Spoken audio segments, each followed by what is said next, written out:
मुंबई एक सपनों का शहर, जहां आकर हजारों लोगों के सपने पूरे होते हैं। जहां आकर कोई भी यहाँ का होना चाहे।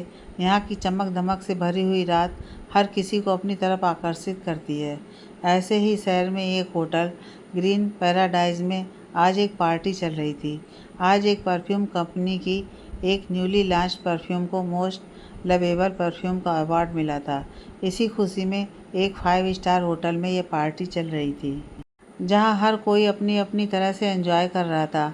वहीं उस हाल के एक कोने में बार काउंटर के पास एक लड़का बैठा हुआ था, जिसकी उम्र यही कोई 28 साल की होगी। दिखने में काफ़ी हैंडसम था। उसका रंग गेहुआ था। उसने अपने एक कान में छोटी सी बाली पहन रखी थी। साथ ही उसके गले लेफ्ट शोल्डर के ऊपर फ्लाइंग बर्ड का टैटू बना हुआ था, जो फ्रीडम के साइन के रूप में दिखाई दे रहा था। उसकी हाइट लगभग 5 फुट 11 इंच की थी। वो लड़का वहाँ पर बैठे हुए पैग पर पैग लगाया जा रहा था। उसने बहुत ही ज़्यादा ड्रिंक कर ली थी, इतनी ज़्यादा कि उसने वहीं बाहर काउंटर पर सर रखकर बड़बड़ा रहा था, लेकिन उसका बड़बड़ाना भी साफ सुनाई नहीं दे रहा था। तभी किसी की नज़र उस पर पड़ गई और वो जल्द से चलते हुए उसके पास आया और उसने जब उस लड़के के कंधे पर टैप करता हुआ बोला, सर सर। लेकिन जब वो उठा नहीं तो उसने उसे अपने कंधे पर उठाया और उसे लेकर एक रूम की तरफ बढ़ गया। जल्दी ही उसने उसे रूम में ले जाकर लिटा दिया और ख़ुद वहाँ से बाहर चला गया।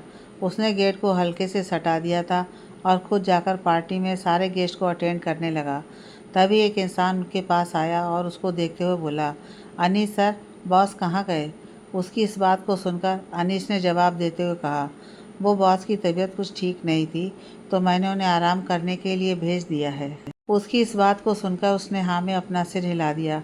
तभी अनीस बोला, वैसे आप पार्टी एंजॉय कीजिए। उसकी इस बात को सुनने के बाद वो आदमी, जिसका नाम सोहम था, उसने कहा, आई एम सॉरी सर, पर अब रात भी ज़्यादा काफ़ी हो चुकी है, तो मैं घर निकलना चाहूँगा। उसकी इस बात को सुनकर अनीस ने हाँ में सर हिला दिया। इसी के साथ बोला, कोई बात नहीं, आप घर जा सकते हैं। वैसे भी मैं कुछ ही देर में पार्टी ख़त्म होने का अनाउंसमेंट करूँगा। उसकी इस बात को सुनकर सोहम ने हाँ में सिर हिला दिया। इसी के साथ वो पार्टी हॉल से बाहर निकल गया।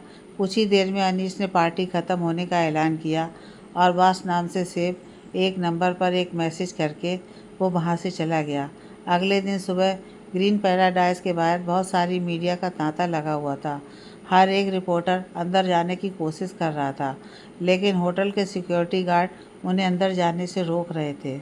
लेकिन फिर भी एक रिपोर्टर चुपके से अंदर चला गया और वो जाकर सीधे उस रूम की तरफ बढ़ गया जिस रूम में कल अनीस ने उस लड़के को छोड़ा था। जल्दी ही वो उस रूम के गेट पर पहुंच गया और उसने अपने शर्ट के बटन में लगे हुए कैमरे को प्रेस करके ऑन किया और इसी के साथ उसने गेट नॉक कर दिया। कुछ ही देर के बाद वो गेट खुला और वही रात वाला लड़का बाहर आया, लेकिन उसके ठीक पीछे एक लड़की भी थी। लड़के ने सिर्फ पैंट पहना हुआ था। वहीं वो लड़की के कपड़ों की हालत भी ठीक नहीं लग रही थी। उन्हें देखते ही उस रिपोर्टर ने कहना शुरू किया, आई एम सॉरी सर, मैंने गलती से गलत डोर नॉक कर दिया। इतना कहकर वो वहाँ से चला गया। वहाँ से जाते ही उसने किसी को कॉल किया। जल्दी ही कॉल पिक हो गया। कॉल के पिक होते ही उसने कहना शुरू किया, सर, हमें एक बहुत ही एक्सक्लूसिव न्यूज़ मिली है। The famous perfume merchant the Kanishk Bajwa को एक लड़की के साथ स्पॉट किया गया है एक होटल रूम में, और दोनों की हालत देखते हुए ऐसा लग रहा था कि वो दोनों एक दूसरे के साथ है। जिस कनिष्क बाजवा की पर्सनल लाइफ के बारे में हम जानना चाहते थे, उसके बारे में इतनी इम्पॉर्टेंट इन्फॉर्मेशन हाथ लगी है। ठीक है, मैं जल्दी ही ऑफिस आता हूँ। ओके। इसी के साथ उसने कॉल कट कर दिया और जल्दी ही वहाँ से निकल गया। वहीं दूसरी तरफ उस रूम में जब उस लड़के यानी कि कनिष्क ने उस लड़की की तरफ देखा तो बोला, कौन हो तुम और यहाँ क्या कर रही हो? उसकी इस बात को सुनते ही उस लड़की ने कहा, देखिए सर, प्लीज़ मुझे माफ़ कर दीजिए, मेरी मजबूरी थी, वरना मैं यहाँ कभी नहीं आती। उसकी इस बात को सुनकर कनिष्क गुस्से से उसे घूरते हुए कहता है, तुम्हारी जो भी मजबूरी थी, लेकिन अभी के अभी यहाँ से निकल जाओ। किसी की मजबूरी सुनने में मुझे कोई इंटरेस्ट नहीं है। उसकी इस बात को सुनकर लड़की की आंखों में आंसू आ गए और वो वहाँ से भागती हुई चली गई। उसके जाते ही उस लड़के ने गुस्से से खुद से कहा, कोई भी लड़की अब मेरे करीब नहीं आ सकती, क्योंकि हर किसी को पैसे की ही ज़रूरत होती है, इंसान की नहीं। और अब मेरी ज़िंदगी में ज़रूरत पस्तों की कोई जगह नहीं है। कहते हुए उसने अनीस को कॉल लगा दिया। जल्द ही कॉल पिक हो गया।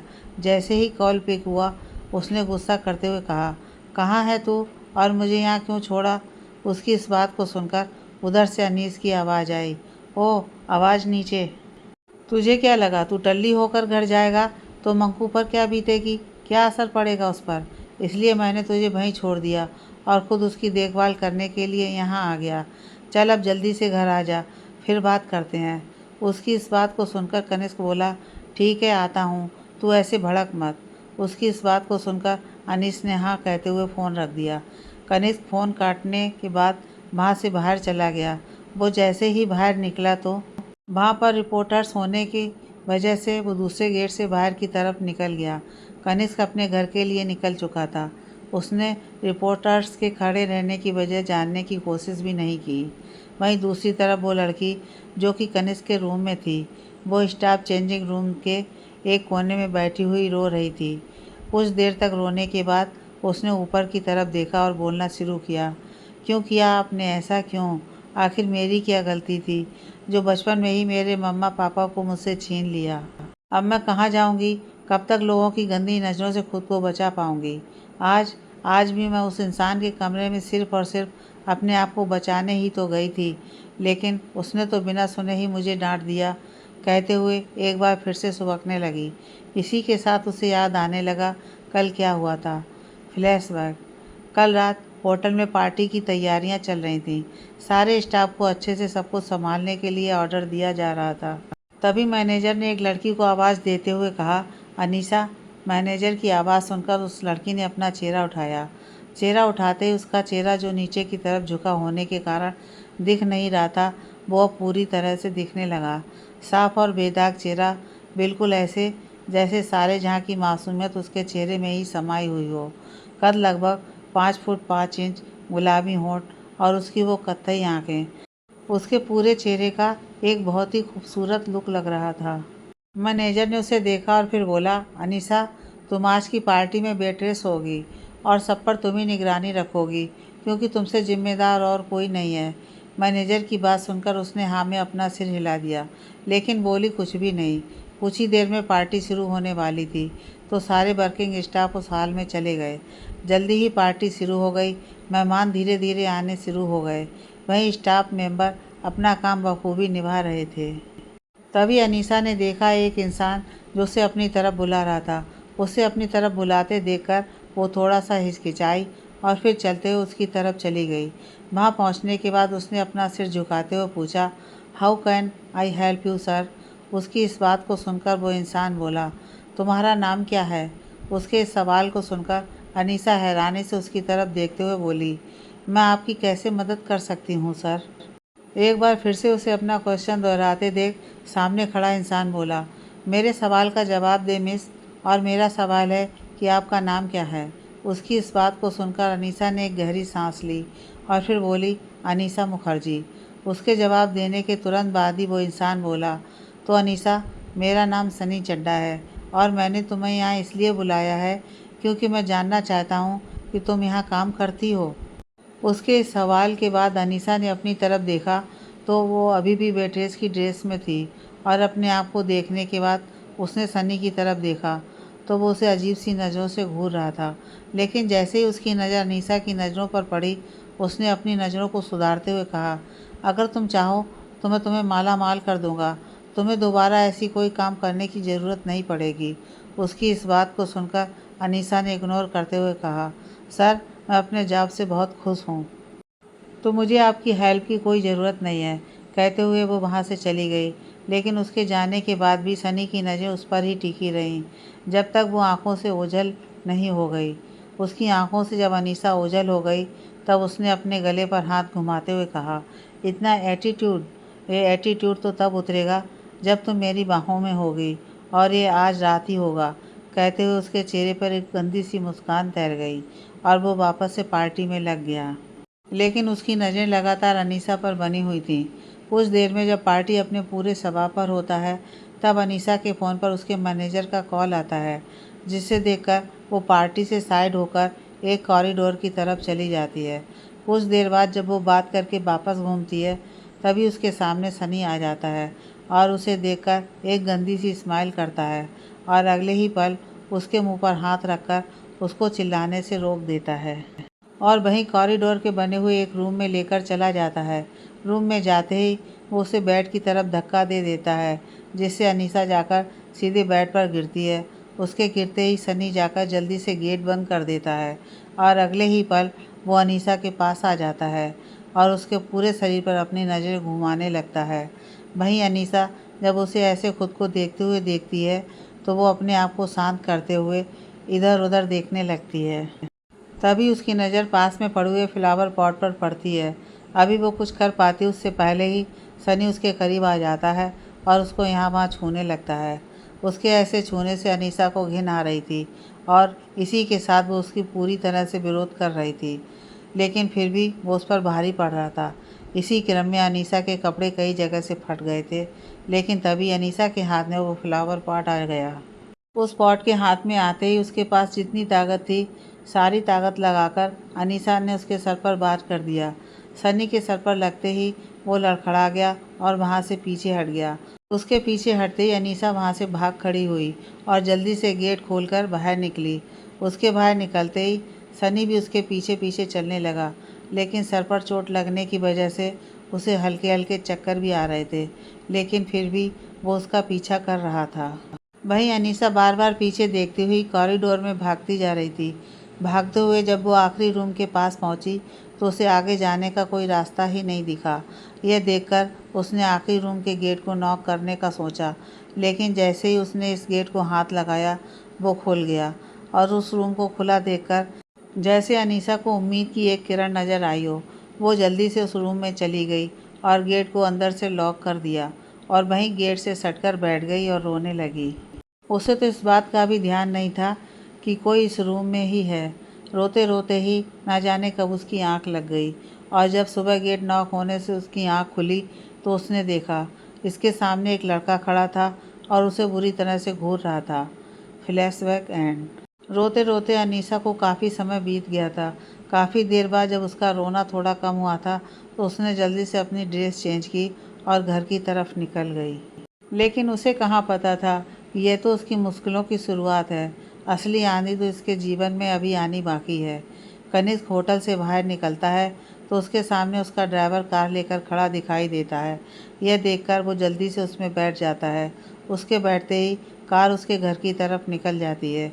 जल्दी ही वो कार एक बहुत बड़े मेंशन के सामने आकर रुकती है। यह मेंशन काफ़ी आलीशान लग रहा था। वाइट मार्बल से बना हुआ यह मेंशन जो काफ़ी बड़े एरिया में फैला हुआ था। कार धीरे धीरे अंदर बढ़ती जाती है। जैसे जैसे वो अंदर बढ़ रही थी, फूलों के बने हुए बागान अपने पीछे छोड़ती जा रही थी। जल्दी ही वो कार आकर एक मेन गेट के सामने खड़ी हो गई। जैसे ही कार रुकती है वैसे ही कनिष्क कार से बाहर निकलता है और घर के अंदर की तरफ बढ़ जाता है। जैसे ही वो घर के अंदर जाता है, एक छोटा सा लेकिन बहुत ही प्यारा सा बच्चा आकर उसके पैरों में लिपट जाता है।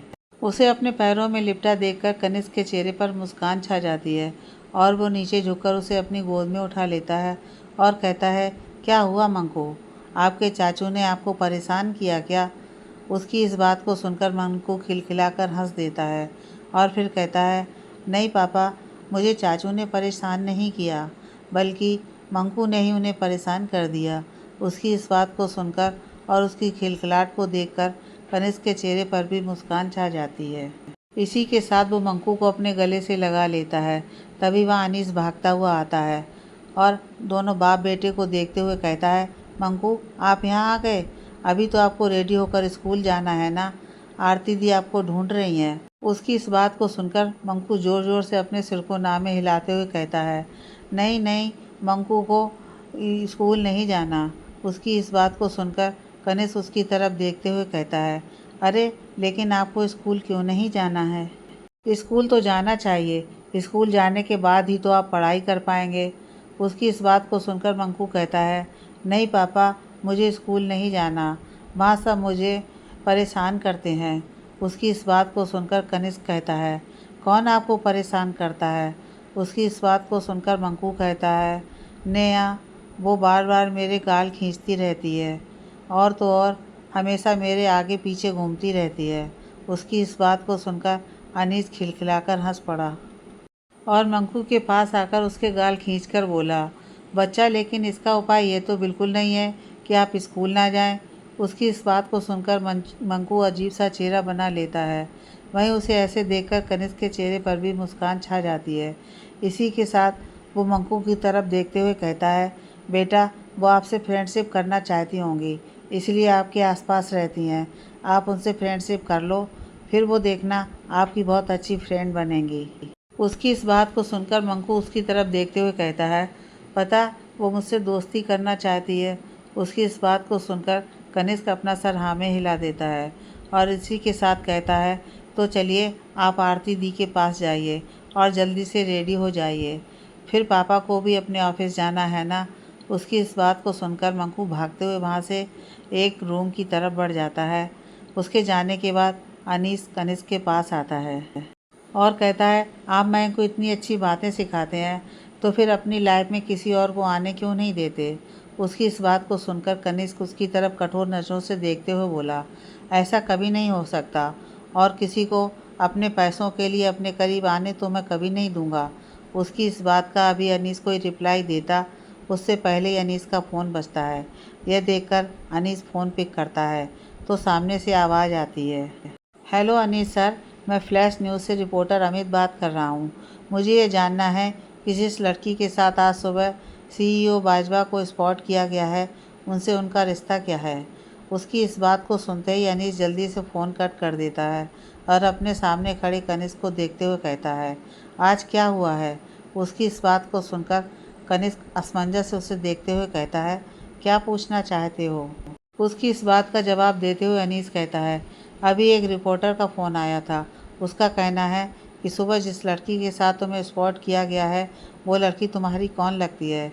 उसकी इस बात को सुनते ही कनिष्क के दिमाग में सुबह हुई सारी घटना गूंजने लगती है और वो जल्दी से कहता है, मुझे नहीं पता वो कौन थी, लेकिन आज सुबह एक आदमी ने गेट नॉक किया था। उसी से मेरी नींद खुली तो मैंने देखा एक लड़की गेट के पास ज़मीन पर निढाल सी सोई हुई थी। मैंने उसे जगाकर गेट खोला तो वहाँ एक आदमी गलती से आ गया था। वो तुरंत ही चला गया। उसके जाने के बाद मैंने उस लड़की को भी जाने को कह दिया। इसके अलावा मुझे उस लड़की के बारे में कुछ नहीं पता है। उसकी इस बात को सुनकर अनीस बोला, वो आदमी देखा था तूने उसे? शायद वो तेरे ही कमरे के अंदर जाने की कोशिश कर रहा था। इतना कहते कहते उसने फ़ोन निकाला और उसमें न्यूज़ चैनल खोल दिया, जिसमें सबसे ट्रेंडिंग न्यूज़ की हेडलाइन थी, the perfume merchant Kanishk Bajwa की पर्सनल लाइफ का हुआ खुलासा, होटल के कमरे में नजर आए एक लड़की के साथ। अभी दोनों इस न्यूज़ को देख ही रहे थे कि तभी एक बार फिर से अनीस के फ़ोन पर कॉल आने लगा, जिसे देखकर अनीस ने कॉल पिक कर लिया। कॉल पिक होते ही एक बार फिर से किसी और न्यूज़ चैनल के रिपोर्टर ने वही सवाल दोहराया, जिसे सुनकर अनीस ने एक बार फिर कॉल कट कर दिया। इसी के साथ उसके फ़ोन पर जैसे कॉल्स की बाहर आनी शुरू हो गई। हर किसी को कनिष्क बाजवा की पर्सनल लाइफ में इंटरेस्ट था। सब वही जानना चाहते थे। कॉल से परेशान होकर अनीस ने अपना फ़ोन ही ऑफ कर दिया और वहीं सिर पकड़कर बैठ गया। अनीसा होटल से वापस आ चुकी थी। आज उसका डे ऑफ था, इसलिए वो घर आते ही बेड पर लेटकर सो गई। कुछ ही देर हुए थे अभी उसे सोए हुए कि तभी उसका फ़ोन बजने लगा। एक कॉल आकर कट गया, लेकिन वो इतनी गहरी नींद में थी कि वो उसकी नींद ही नहीं खुली। कुछ देर बजने के बाद उसका फ़ोन बंद हो गया, लेकिन उसके कुछ देर बाद फिर से फ़ोन बजना शुरू हो गया। इस बार उसकी नींद खुली और उसने फ़ोन उठाकर अपने कान से लगा लिया। तभी उधर से आवाज़ आई, दी, तुम टीवी में क्यों आ रही हो। इस सवाल को सुनते ही जैसे अनीसा की नींद के साथ साथ होश भी उड़ जाता है और वो झटके से बेड पर बैठते हुए कहती है, मैं टीवी पर क्यों आऊँगी। उसके इस सवाल के जवाब में सामने से कहा जाता है, आज सुबह से ही तुम टीवी में दिख रही हो और उन्होंने भी देख लिया है तुम्हें। जल्दी से जल्दी उस जगह को छोड़कर निकल जाओ। उसकी इस बात का जवाब देते हुए अनीसा कहती है, कब तक, आखिर कब तक मैं ऐसे ही भागती रहूँगी। पूरी दुनिया में उसके लोग कुत्तों की तरह मुझे ढूंढ रहे हैं। समझ नहीं आता कहाँ जाऊँ जो सुरक्षित रहूँगी। कहते हुए उसकी आंखों से आंसू की बूंदें निकलकर उसके गालों पर लुढ़क गई। तभी एक बार फिर सामने से आवाज़ आई, कुछ ना कुछ तो करना ही पड़ेगा ना दी। पहले आप न्यूज़ देखो और फिर बताओ आपके साथ वो लड़का कौन है। उसकी इस आवाज़ को सुनकर अनीसा जल्दी से अपने फ़ोन में ही न्यूज़ खोला और उसमें चल रही सबसे ट्रेंडिंग न्यूज़ देखने लगी। न्यूज़ देखने के बाद वो अपने कान पर फ़ोन लगाती हुई बोली, मैं इसे नहीं जानती हूँ, बस इतना पता है कि कल वो मेरे होटल में ठहरा था। उसकी इस आवाज़ को सुनकर सामने से आवाज़ आती है, जल्द से जल्द वहाँ से भागने की तैयारी करो, तब तक मैं उस आदमी के बारे में पता करता हूँ। उसकी इस बात को सुनकर अनीसा ने जल्दी से फ़ोन रख दिया और उठकर खड़ी हो गई। वहीं दूसरी तरफ बाजवा मेंशन में अनीस ने सर पकड़े हुए ही बोला, अब इस चिंगारी को वो लोग आग ही बना देंगे और तुम्हें पिले हुआ है। उसकी इस बात को सुनकर कनिष्क कहता है, फिक्र मुझे अपनी नहीं है, मेरी इज्जत तो वैसे भी किसी को नहीं है, लेकिन मंकू का क्या? जब लोग उसे टारगेट बनाएंगे तो वो कैसे संभाल पाएगा इन सब चीज़ों को। उसकी इस बात को सुनकर अनीस कहता है, मंकू को तो मैं समझा दूंगा, लेकिन अभी मीडिया के जो फ़ोन आ रहे हैं उनका मुंह बंद करने के लिए हमें कुछ तो जवाब देना होगा ना। यह सब कहते हुए उसके चेहरे पर परेशानी साफ साफ झलक रही थी। वहीं कनिष्क बार बार अपनी गर्दन रगड़े जा रहा था। उसे ऐसा करते देख अनीस उसके पास आया और बोला, देख, ऐसे परेशान होने से नहीं चलेगा, लेकिन मेरे पास एक उपाय है, तू कहे तो मैं बताऊं। उसकी इस बात को सुनकर कनिष्क अपना गर्दन रगड़ना छोड़कर उसकी तरफ उम्मीद से देखने लगता है। तो अनीस कहता है, देख, तेरी पर्सनल लाइफ सबसे सीक्रेट है, तो एक काम कर, सबसे पहले तो उस लड़की से शादी कर ले और मीडिया को बोल कि वो तेरी पत्नी है। तू अपनी पर्सनल लाइफ को छिपा कर रखना चाहता था, इसलिए आज तक किसी को बताया नहीं, और जब ऐसे तेरी और तेरी वाइफ की इज्जत भरे बाजार उछाली गई तो तुझे यह राज खोलना पड़ा। उसकी इस बात को सुनकर कनिष्क उसकी तरफ गुस्से से देखते हुए सख्त आवाज़ में कहता है, तुझे पता है ना, मुझे इस शादी के नाम से ही चिढ़न होती है, और वैसे भी वो लड़की मेरे से शादी करेगी क्यों? उसकी इस बात का जवाब देते हुए अनीस कहता है, नाम सिर्फ तेरा ही नहीं, उसका भी बदनाम हो रहा है, और अगर ये रास्ता उसके पास हुआ तो वो भी इस रास्ते को अपनाना चाहेगी। यार, वैसे भी अगर तुझे इस पर यकीन नहीं है तो पहले तू उसे यहाँ बुलवा। जब तक वो यहाँ आएगी तब तक मैं उसकी सारी डिटेल निकलवा कर ले आऊँगा, और अगर तुझे डिटेल सही लगे तो उससे शादी कर लेना। उसकी इस बात से कनिष्क एग्री दिख रहा था, इसलिए अनीस वहाँ से बाहर जाते हुए बोला, मीडिया वाले उस तक पहुँचें उससे पहले ही तू उसे अपने पास बुला ले। आई नो तू ये बहुत आसानी से कर सकता है। उसकी इस बात को सुनकर कनिष्क उसकी तरफ देखने लगा। उसको ऐसे खुद की तरफ देखते देखकर अनीस वहाँ से बाहर चला गया। उसके जाने के बाद कनिष्क अपना फ़ोन निकाला और होटल ग्रीन पैराडाइज में फ़ोन किया और वहाँ से उस लड़की की डिटेल्स मांगी। जैसे ही वहाँ के स्टाफ ने उसकी बात सुनी, वो बोला, सॉरी सर, ये हमारी पॉलिसी के अगेंस्ट है।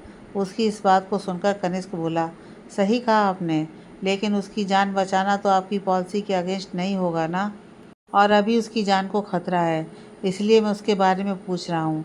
उसकी इस बात को सुनकर स्टाफ को लगा जैसे कनिष्क सच कह रहा हो, इसलिए उसने उसका नाम और एड्रेस उसे बता दिया। वहीं दूसरी तरफ अनीसा जल्दी जल्दी अपना सारा सामान समेट रही थी। जल्दी उसने अपना सब सामान समेट लिया और इसी के साथ वो अपने सामान को लिए हुए गेट की तरफ बढ़ गई। जैसे ही उसने गेट खोला, उसकी आंखें बड़ी हो गईं, साथ ही उसके शरीर में कंपन भी हो रही थी, जो उसे साफ साफ महसूस हो रही थी। उसने अपने आप को संभाले हुए सामने देखा तो वहाँ लगभग 5 आदमी खड़े थे, जो अभी उसका गेट बजाने ही वाले थे। उन्होंने जब अनीसा को अपने सामने ऐसे खड़े देखा तो उनके चेहरे पर मुस्कान छा गई।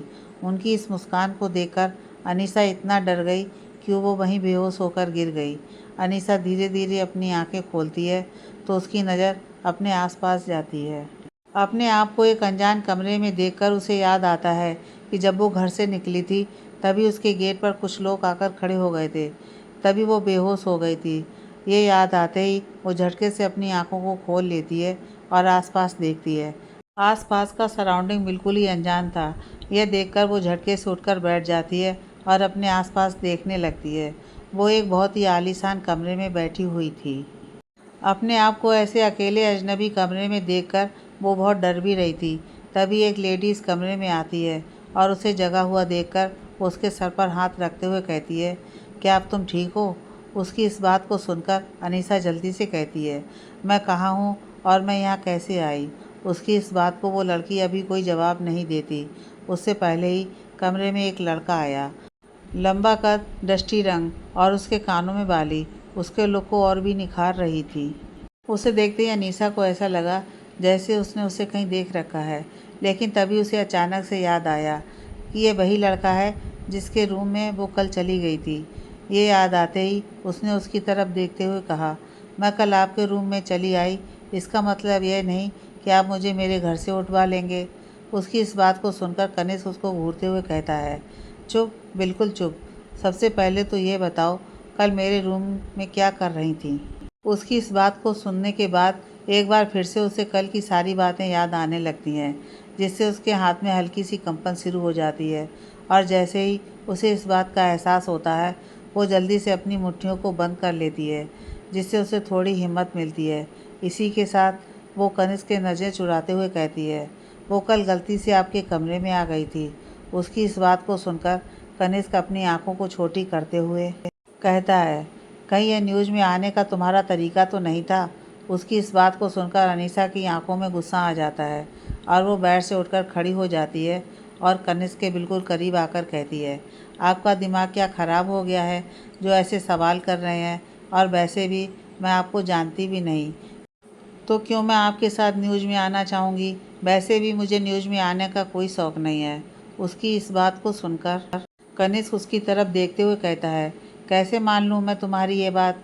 उसकी इस बात को सुनकर अनीसा उससे चेहरा फेरती हुई कहती है, आपको नहीं मानना है तो मत मानिए, मुझे उससे क्या, आपके मानने या ना मानने से मुझे कोई फ़र्क नहीं पड़ता, लेकिन अभी मेरे लिए ये सबसे ज़्यादा ज़रूरी है कि मुझे इस शहर को छोड़कर जाना है। उसकी इस बात को सुनकर कनिष्क उसका हाथ पकड़कर अपनी तरफ घुमाते हुए कहता है, तुम्हें क्या लगता है तुम मेरी रेपुटेशन को ख़राब करके ऐसे ही जा सकती हो? कभी भी नहीं, इसे तुम ही सही करोगी। उसकी इस बात को सुनकर अनीसा उसकी आंखों में देखते हुए कहती है, मैं कैसे कर सकती हूँ यह सब? उसकी इस बात को सुनकर कनिष्क कहता है, ठीक तो तुम ही करोगी, लेकिन वो करवाऊँगा मैं, तो तैयार रहना। कहते हुए वो उसको झटका देकर वहाँ से बाहर चला जाता है। उसके जाने के बाद अनीसा को समझ ही नहीं आ रहा था कि वो क्या करे, इसलिए वो वहीं बेड पर अपना सर पकड़कर बैठ जाती है। वहीं दूसरी तरफ कनिष्क वहाँ से बाहर निकलता है तो देखता है अनीस आ गया। यह देखकर वो उसके करीब बढ़ जाता है। अनीस जैसे ही उसे आया हुआ देखता है तो कहता है, उसके बारे में सारी बातें पता चल गई हैं। उसकी इस बात को सुनकर कनिष्क अपनी आईब्रो को उछालते हुए बताने का इशारा करता है, जिसे देखकर अनीस कहना शुरू करता है, उसका नाम अनीसा मुखर्जी है और उसका पूरा बचपन अनाथ आश्रम में बीता है। जब वो अनाथ आश्रम से बाहर आई तो उसने अपने लिए जॉब ढूंढा और एक चाल में एक छोटा सा कमरा किराए पर लेकर रहने लगी। तभी से वो वहीं है और उस होटल में जॉब करती है। उसकी इस बात को सुनकर कनिष्क कहता है, इस बात का पता चला कि कल वो मेरे कमरे में किस लिए आई थी? उसकी इस बात को सुनकर अनीस के मुंह से निकलता है, सनी चड्ढा। उसकी इस बात को सुनकर कनिष्क कहता है, मेरे कमरे में उसके आने के बीच में ये सनी चड्ढा कहाँ से आ गया? उसकी इस बात का जवाब देते हुए अनीस कहता है, वो सनी चड्ढा की वजह से ही तेरे कमरे में आई थी। उसकी इस बात को सुनने के बाद कनिष्क ने उसको घूरते हुए कहा, तो क्या उसने भेजा था इसे मेरे कमरे में? उसकी इस बात को सुनने के बाद अनीस कहता है, और यार, पहले तू पूरी मेरी बात सुनकर फिर बोला कर। कल सनी चड्ढा ने उसको मोलेस्ट करने की कोशिश की थी, जिससे बचने के लिए वो तेरे कमरे में चली गई, लेकिन तू कमरे में है, शायद यह बात उसे पता नहीं थी, और सुबह जैसे अचानक से वो तुझे दिखी वैसे ही उसे भी पता चला कि तू उस कमरे में है। उसकी इस बात को सुनकर कनिष्क कहता है, तो क्या इस पर भरोसा किया जा सकता है? उसकी इस बात को सुनकर अनीस कहता है, मेरे ख्याल से तुझे एक मौका देकर देखना चाहिए। उसकी इस बात को सुनकर कनिष्क हाँ में अपना सर हिला देता है। इसी के साथ वो एक बार फिर अनीसा वाले कमरे की तरफ बढ़ जाता है। कनिष्क की बातें सुनने के बाद अनीसा परेशान सी अपने बेड पर बैठी हुई थी। तभी एक छोटी सी बॉल लुढ़कते हुए उसके पैरों के पास आ गई, जिसे देखकर उसने उस बॉल को उठा लिया और इधर उधर देखने लगी। तभी उसे एक छोटा बच्चा दिखा जो लगभग 4 सालों का था। उसने अपने दोनों हाथों को कमर पर रख रखा था और अनीसा को घूर रहा था। उसे ऐसे घूरते देखकर अनीसा ने जल्दी से एक गहरी सांस ली और बोली, यह बाल आपकी है? मुझे लगा पता नहीं किस स्वीट से बच्चे के पास से भाग कर आई थी। अभी तो मैं इसे डांट लगाने वाली थी। उसकी इस बात को सुनकर वो बच्चा कहता है, यह बाल मंकू की है और आप इसे डांट क्यों लगाएंगी? उसकी इस बात को सुनकर अनीसा के चेहरे पर मुस्कान आ गई और वो उसके पास जाकर अपने घुटनों पर बैठते हुए बोली, मैं इसे इसलिए डांट लगाने वाली थी क्योंकि ये आप जैसे स्वीट से बच्चे को छोड़कर मेरे पास आ गया था। इसके लिए तो इसे डांट लगेगी ही ना। उसकी इस बात को सुनने के बाद मंकू जैसे सोच में पड़ गया। उसने अपने गालों पर उंगली टैप करते हुए बोला, वैसे आंटी कह तो आप सही रही हैं, लेकिन आपके डांटने से मेरा बाल बुरा मान जाएगा तो? उसकी इस बात को सुनकर अनीसा ने अपने गालों पर उंगली रखते हुए कहा, हाँ, इस बारे में तो मैंने सोचा ही नहीं। अच्छा हुआ आपने बता दिया। उसकी इस बात को सुनकर मंकू बोला, वो तो है, मैं तो हूँ ही समझदार। उसकी इस बात को सुनकर अनीसा मुस्कुराने लगी। अच्छा, तो क्या आप मुझसे दोस्ती करोगे? उसकी इस बात को सुनकर मंकू ने हंसते हुए अपना हाथ आगे कर दिया, जिसे देखकर अनीसा ने भी उससे हाथ मिला लिया। इसी के साथ वो बोली, अच्छा मेरे समझदार बेबी, आपका नाम क्या है? उसकी इस बात को सुनकर मंकू तुरंत बोला, मयंक बाजवा। उसकी इस बात को सुनकर अनीसा मुस्कुराते हुए बोली, अच्छा, आपका नाम मयंक बाजवा है? वैसे आपका नाम बड़ा प्यारा है। उसकी इस बात को सुनते ही मयंक के गालों पर लाली छा गई और वो अपना चेहरा झुकाकर शर्माने लगा। उसे ऐसे शर्माता देखकर अनीसा को उस पर बहुत प्यार आ रहा था, इसलिए उसने उसे गले से लगा लिया। तभी वहाँ पर कनिष्क और अनीस आ गए। कनिष्क ने जब अनीता को मयंक से ऐसे बातें करते हुए देखा तो उसे समझ ही नहीं आया कि वो क्या करे। तभी अनीस की आवाज़ आई, जो कि कनिष्क के साथ ही आया था। उसने कहा, देख रहा है ना तू, मैंने जो कहा था वो कर ले, इससे सबका भला। इसकी बात को सुनकर कनिष्क उसकी तरफ देखने लगा।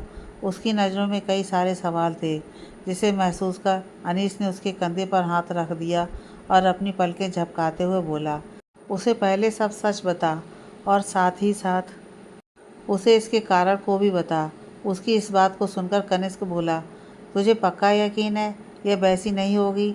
उसकी बात को सुनकर अनीस कहता है, इसकी आंखों में मुझे सच्चाई दिखती है और इसी सच्चाई के लिए मैं चाहता हूँ तो उससे बात करे। उसकी इस बात को सुनकर कनिष्क अपना सर हाँ में हिला देता है और रूम के अंदर बढ़ जाता है, जहाँ अनीसा उस मंकू को अपनी गोद में लिए बैठी थी और उससे बातें कर रही थी। वो भी बहुत ही मासूमियत से उसकी बातों का जवाब दिए जा रहा था। तभी उसकी नज़र कनिष्क पर पड़ी, जिसे देखते ही वो तुरंत अनीसा की गोद से उतर गया और कनिष्क की तरफ भागा। उसे ऐसे भागता देखकर अनीसा की नज़रें सामने से आते कनिष्क पर पड़ी।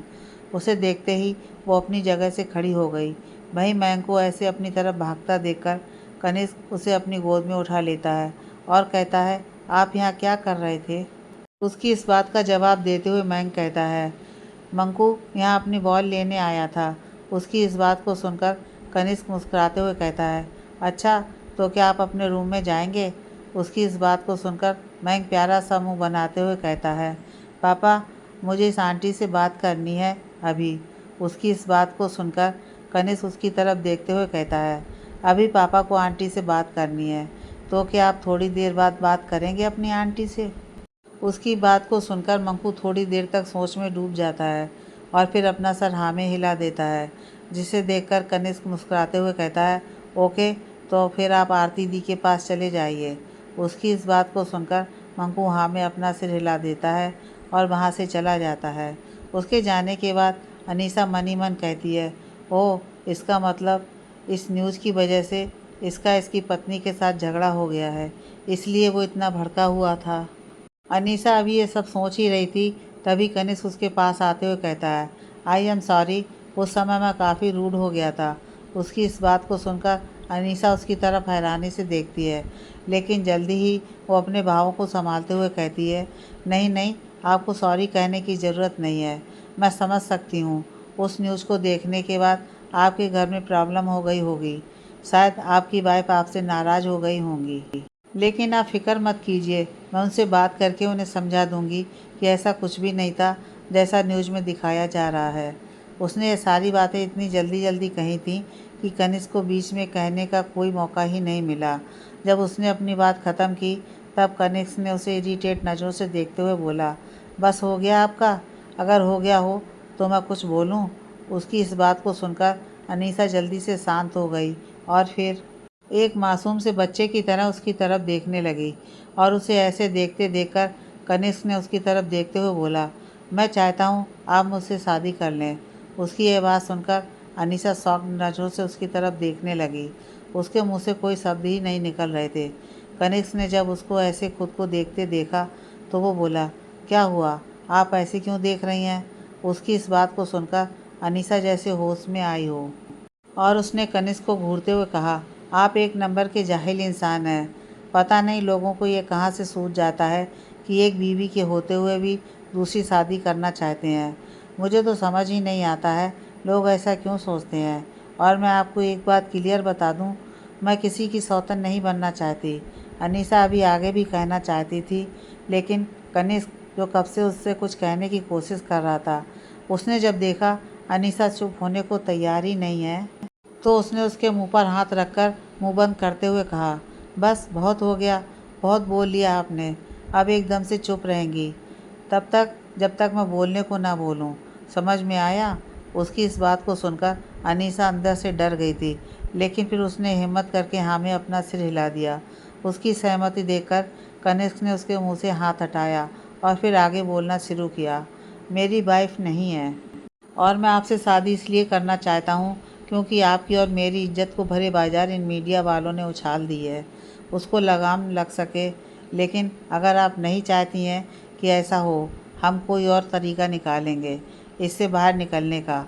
उसकी इस बात को सुनकर अनीसा को भी याद आने लगा, जब आज सुबह उसने न्यूज़ देखा था तो उसे किन किन नामों की उपाधि दी जा रही थी।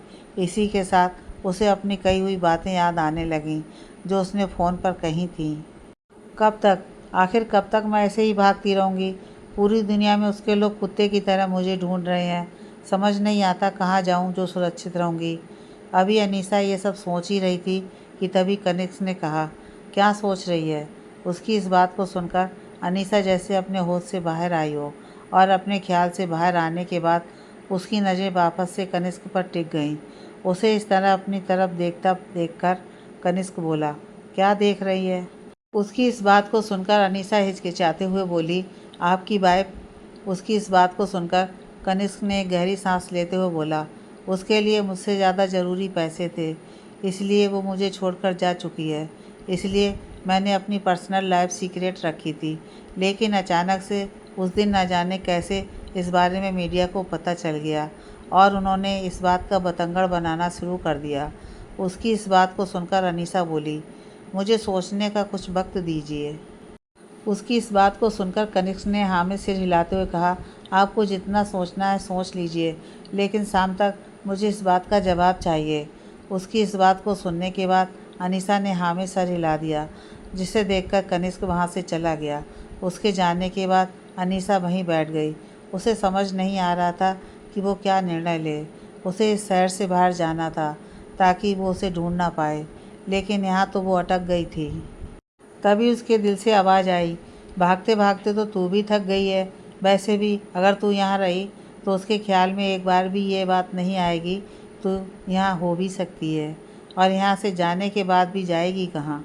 सारी दुनिया में तो उसने अपने आदमी फैला रखे हैं, इसलिए मेरी बात मान तो इससे शादी कर ले। उसके इस तर्क को सुनकर दिमाग ने कहना शुरू किया, कर लिया भरोसा है इस इंसान का, अगर यह भी उसी की तरह निकला तो? उसके इस तर्क पर दिल ने एक बार फिर कहा, तूने उसकी आंखें देखी हैं ना? उसने तेरी आंखों के अलावा और कहीं देखा तक नहीं। क्या तुझे अब भी लगता है कि वो कुछ गलत करेगा? उसकी इस बात को सुनकर अनीसा ने नामे अपना सिर हिला दिया और सारी बातों को सोचने लग गई। अंत में उसने फैसला ले ही लिया और अपने रूम से बाहर निकल गई। रूम से बाहर आते ही उसने उसी लड़की को हॉल में बैठे देखा जो थोड़ी देर पहले उसके कमरे में थी जब उसे होश आया था। उसी के साथ मंकू बैठा हुआ कुछ पढ़ाई कर रहा था। यह देखकर अनीसा उस तरफ को बढ़ गई। जैसे ही वो वहाँ पहुँची, वो लड़की उठकर खड़ी हो गई। उसे ऐसे खड़े देखकर अनीसा कंफ्यूज होती हुई बोली, तुम कौन हो? उसकी इस बात का जवाब देते हुए वो लड़की कहती है, मेरा नाम आरती है और मैं मंकू की आया हूँ। उसकी इस बात को सुनकर अनीसा बोली, क्या प्लीज़ तुम मुझे मिस्टर कनिष्क तक पहुंचा सकती हो? उसकी इस बात को सुनकर आरती ने हाँ में अपना सिर हिला दिया और उसे लेती हुई एक तरफ को बढ़ गई। थोड़ी ही देर में दोनों एक रूम के बाहर खड़े थे। तभी आरती बोली, सर इसी रूम में है, आप अंदर चले जाइए। उसकी इस बात को सुनकर अनीसा ने हाँ में अपना सिर हिला दिया और आगे बढ़कर गेट नॉक कर दिया।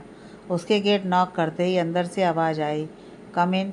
इस आवाज़ को सुनकर आरती ने अनीसा की तरफ देखते हुए अंदर जाने का इशारा किया और ख़ुद वहाँ से चली गई। उसके जाने के बाद अनीसा ने एक गहरी सांस ली और फिर गेट खोलकर अंदर बढ़ गई। जैसे ही वो अंदर आई उसने देखा कनिष्क टेस्ट ट्यूब्स में कुछ कर रहा था। उसकी आंखों पर लैब वाले ग्लासेस लगे हुए थे। यह देखकर वो उसके करीब आई और उसकी तरफ देखते हुए बोली, आप ये क्या कर रहे हैं? उसके इस सवाल को पूछने पर कनिष्क ने उस टेस्ट ट्यूब को वहीं रखे हुए टेस्ट ट्यूब होल्डर में रख दिया और अपना चश्मा उतारते हुए अनीसा की तरफ घूमते हुए बोला, वो मैं एक प्रोजेक्ट पर काम कर रहा हूँ। आप बताइए, आप यहाँ क्यों आई हैं? उसकी इस बात का जवाब देते हुए अनीसा बोली, मुझे लगता है मैंने फ़ैसला ले लिया है, बस यही बताने आई थी। उसकी इस बात को सुनकर कनिष्क हाँ में सर हिला देता है और कहता है, बोलिए क्या फ़ैसला लिया है आपने? उसके इस सवाल को सुनकर अनीसा बोली, ठीक है, मैं आपसे शादी करूँगी, लेकिन मेरी कुछ शर्त हैं। उसकी इस बात को सुनने के बाद कनिष्क की भौहें तन गईं और वो उसकी तरफ निर्विकार भाव से देखते हुए कहा, बोलिए क्या कहना चाहती हैं आप? उसकी इस बात को सुनकर अनीसा बोली, सबसे पहले तो ये कि अगर मेरी आपसे शादी होती है तो मुझे इस घर से बाहर नहीं जाना है, और दूसरी बात, दोबारा कभी भी मैं मीडिया के सामने नहीं आना चाहती। उसकी इस बात को सुनकर कनिष्क सोच में पड़ गया कि आखिर ऐसी शर्त क्यों। लेकिन उसे जब समझ नहीं आया तो उसने अनीसा की तरफ देखते हुए पूछा, ऐसी शर्त क्यों? उसके इस सवाल का जवाब देने से पहले अनीसा ने एक गहरी सांस खींची और बोली, इसके पीछे मेरे पर्सनल कारण है, इसलिए उम्मीद है कि आप आगे इसके बारे में नहीं पूछेंगे। उसकी इस बात को सुनकर कनिष्क बोला, लेकिन जैसा कि आप जानती हैं हमारी शादी होने वाली है, तो ऐसे में हमारे बीच हर बातें साफ होनी चाहिए। उसकी इस बात का जवाब देते हुए अनीसा बोली, जब मुझे लगेगा हमारे बीच का रिश्ता अजनबी से आगे बढ़कर पति पत्नी के रिश्ते की तरफ बढ़ रहा है, तब मैं आपको सारी बातें बता दूंगी। उसकी इस बात को सुनने के बाद कनिष्क ने हाँ में सर हिला दिया और इसी के साथ अनीस को फ़ोन करके मैरिज रजिस्ट्रार को घर पर ही बुलाने को कहकर फ़ोन रख दिया। आगे की कहानी नेक्स्ट पार्ट में।